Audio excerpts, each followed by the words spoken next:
What's going on, everybody? It's Omar Almodovar with Elite Recruits here. In today's video, we have a very special guest, one of our former players, a JUCO bandit all the way from the West Coast, to talk about his journey in the recruiting process, what he learned during his time in junior college, and what advice he has for guys going into his recruiting process. So if you want to take it away, tell them your name, where you're from, your position, and where you were at when we first got connected. Oh, yeah, my name is Noah Rodriguez. I'm from Orange County, Orange. I went to Fullerton Junior College. I was there for 2 years. I played all positions in the outfield, and yeah. Sweet. And now we're here. So let's take it back a little bit. So before we started working together, what was going on with your recruiting process at that point, and where were you at with everything? Before I reached out to Omar and the Elite Recruit guys, I mean, it was pretty standard stuff from a recruiting standpoint. I wasn't really having the best year per se, and two, recruiting in general just was kind of slow. I mean, yeah, coaches will come out, coaches will ask coaches like, okay, what kind of guys do you have? But other than Twitter follows and just some, hey, we'll keep an eyes on you. It wasn't much more than that. For sure. And now you're a guy, or you are a guy that all the tools in the world, all the talent in the world, obviously dealt with a lot of injuries in your career, and finally had a healthy season. So we're still, kind of ramping back up. And you knew that you weren't playing to what you truly are capable of, but you were still going out there and competing. What advice would you give to some guys that are, struggling in a season where the results are not what they expect, but you still have to go out there and show up every day and give it your best? I think for me, like you said, being an injury guy, I had to kind of put myself in place. Like, yeah, I'm not having the season I wanted, but just to be out here, considering my past and being able to continually play each and every day, um, I just had to. I don't want to be content that you're just on the field, but be where your feet are. Right. I mean, a lot of guys will battle injuries and never really get to see the field consistently enough because one, they're consistently bad in the injury, or they just really never got back from that injury. So I think for me, um, yeah, not having the year I wanted, but being able to just be out there with the guys, being able to play consistently, because like you said, the past 2 years I was injured and I wasn't really being able to play and kind of continue to learn. It was like, you get a pinch hit AB, you get like an inner squad, a few ABs, and it's a lot harder to want to play when you just kind of get Yeah. doused in here and there. But I mean, yeah, you got to. Baseball is everyone says baseball is a grind, right? And it really is, especially for guys that are injured mentally and able to just kind of get over the hump. Mhm. You just got to keep on going out there and trying your best, right? You're gonna learn even if you fail, you're still going to keep on learning, and that's part of the process of the whole game.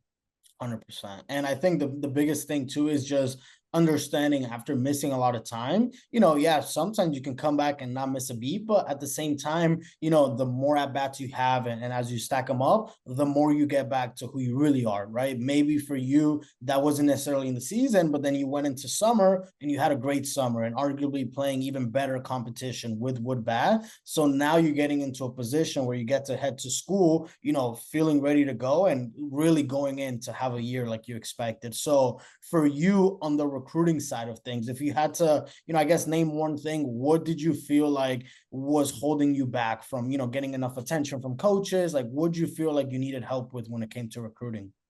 I think what you guys did fantastic was just putting my name out there more, right? I mean, I grew up on the West Coast.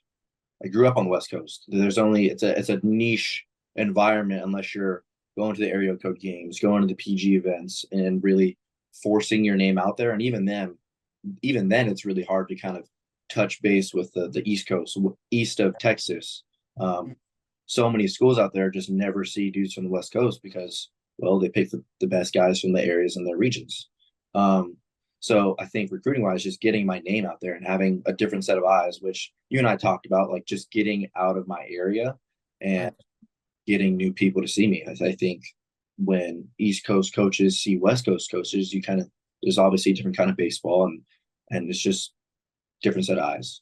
Absolutely, absolutely. So yeah, once we got started, we talked about what your goals were for the next year. We put together a game plan, to help you get there. Talk a little bit about for you specifically in the middle of the season, like how important was it to like actually have a game plan and actually have guidance instead of just trying to figure it out on your own while playing at the same time.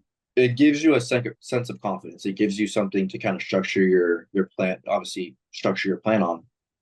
When you're kind of just you're chasing something Mhm. without structure, it gets a little toilsome on yourself. Like you're mentally like, okay, I gotta ball out. I gotta make sure my tweets are good. I gotta make sure my video is good. You're worried about so many of the things aside from being at the field and playing baseball. And I fell into that trap because I didn't have you guys till a year and a half into my my recruiting process really.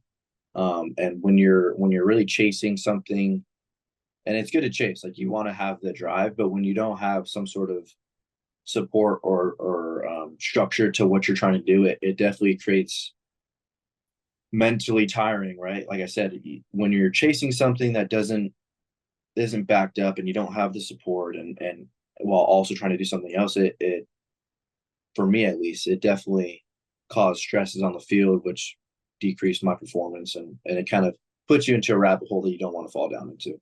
100%. And I think that, and that's a good point. I think that recruiting is different for a lot of guys. Like it's not one cookie cutter way because everyone's situation is completely different. But I think one of the things that doesn't get talked about enough, and it's something for a guy like you that you're more advanced, like obviously you have family in professional baseball, you understand the game on a different level, you have a different mindset, but also being able to have feedback loops, right? Where for you, and what I mean by that is that, there were times that hey, even after we put together the game plan and we knew what we were looking for, well, maybe this big fancy school reaches out and maybe there's a little bit of traction there, but we know, hey, that might not be the best thing for me, right? We need to stick to my game plan and going where, hey, I'm going to go and get on the field as much as possible next year. So I think that's also really important and it doesn't get talked about enough.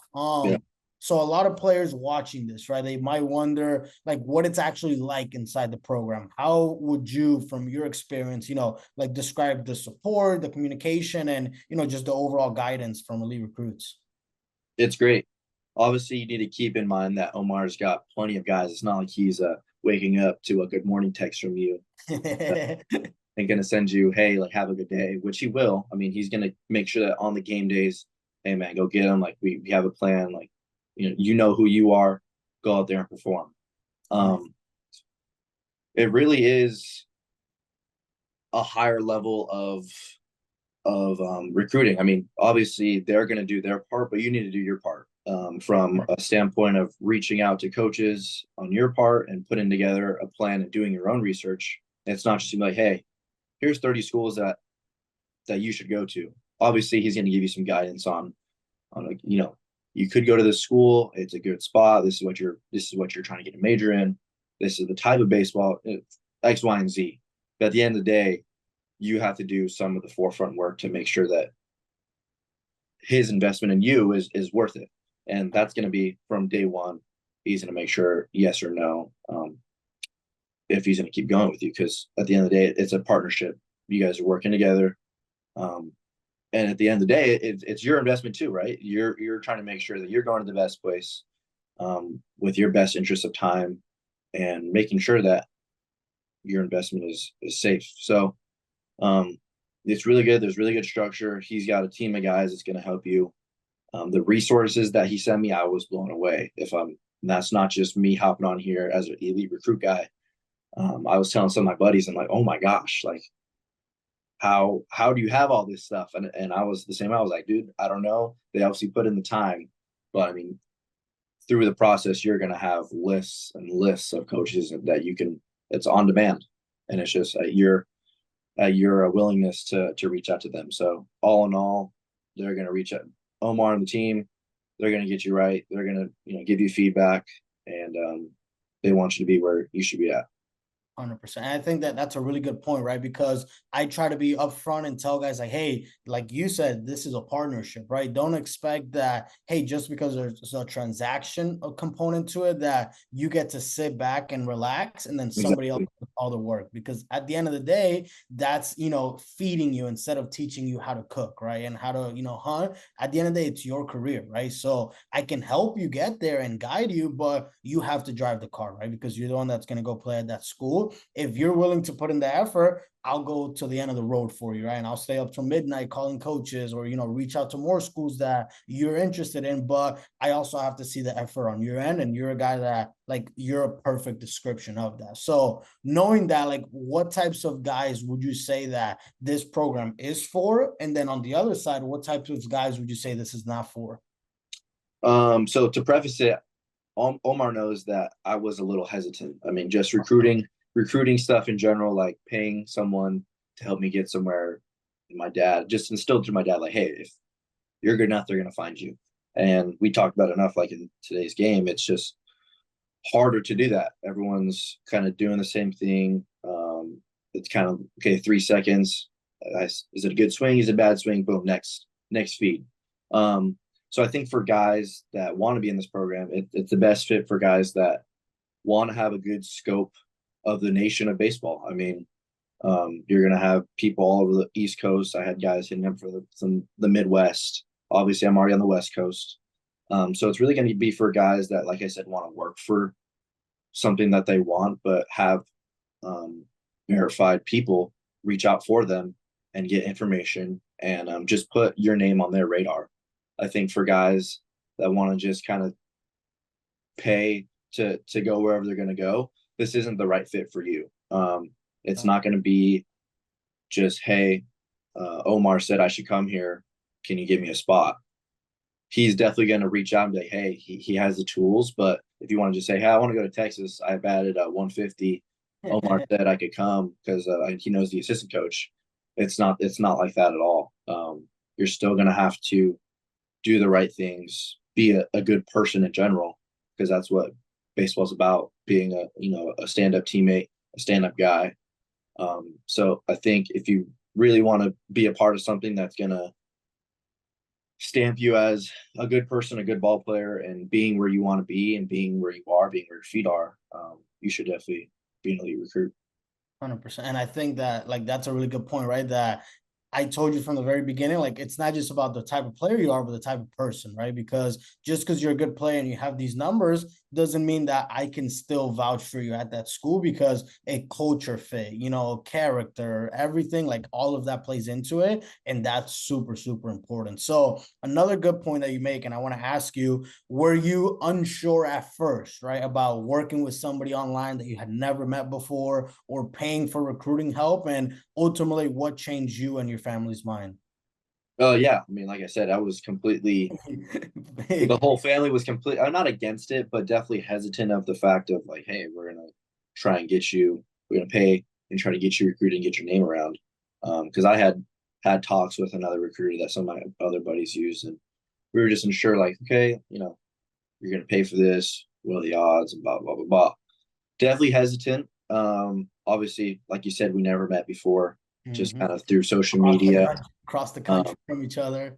and so my parents were like, "Hey, are you gonna like meet with the person? Like, are you gonna kind of get a bead? He's never seen you play and whatnot." And I was like, "Well, you know, um, it's about the brand at this point. I did my own research, like you said. Like, hey, I already know you're hesitant about it.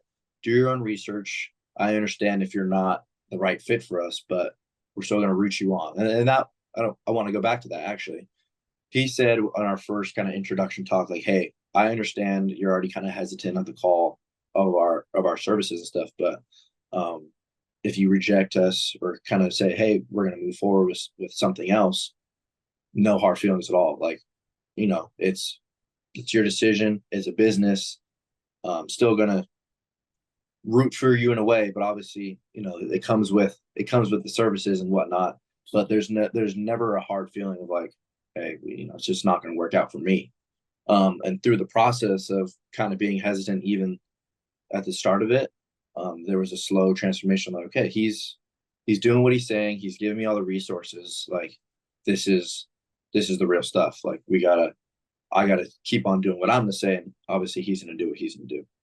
100%. And it's, yeah, and I appreciate you sharing that. And I know I remember even talking with your dad after, and he was skeptical about it, Yeah, but it's kind of where, again, like you said, there's a lot of different people in this industry, but when you do things the right way and you know that you take care of your people, it's like, go ahead, go do your research. I have nothing to hide. I know that I work as hard as I can for my guys, because I was just in your shoes not that many years ago. I understood what it is coming back from injury and getting hurt and not putting up the numbers I wanted. So I know how important that decision and that process is for you, that the least I could do is see how hard you're working your ass off and work even harder for you to put your name out there. So that's what makes it easy for me. And then along the way, obviously build a pretty cool relationship where you've committed to school months ago and we're still in contact. I'm still checking in with you. Like, that's what it's about for me. So if somebody is watching this and they're still, unsure about it, or they're on the fence about working with us,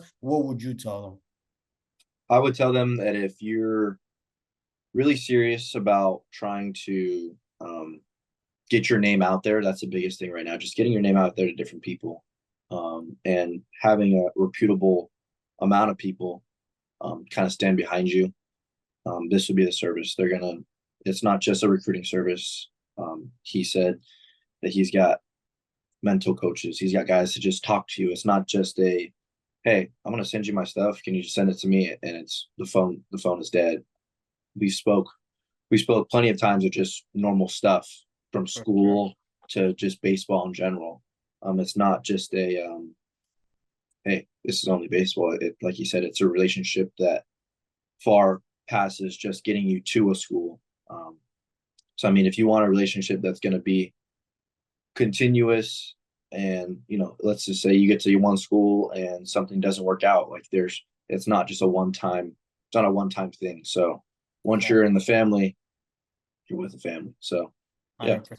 Once you're with the family, you're with the family. I like that. So now coming on the other side of it, right, and going through the recruiting process, what's the biggest piece of advice that you would leave a guy that's about to go into their recruiting process, or they're in the middle of it now?